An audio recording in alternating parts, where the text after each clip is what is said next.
لوگوں کو ان کی خواہشوں کی چیزیں یعنی عورتیں اور بیٹے اور سونے اور چاندی کے بڑے بڑے ڈھیر اور نشان لگے ہوئے گھوڑے اور مویشی اور کھیتی بڑی زینت دار معلوم ہوتی ہیں، مگر یہ سب دنیا ہی کی زندگی کے سامان ہیں اور اللہ کے پاس بہت اچھا ٹھکانہ ہے۔ اے پیغمبر، ان سے کہو کہ بھلا میں تم کو ایسی چیز بتاؤں جو ان چیزوں سے کہیں اچھی ہو؟ سنو،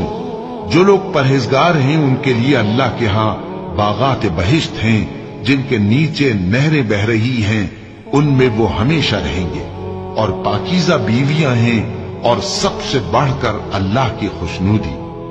اور اللہ اپنے سب بندوں کو دیکھ رہا ہے جو اللہ سے التجا کرتے ہیں کہ اے پروردگار،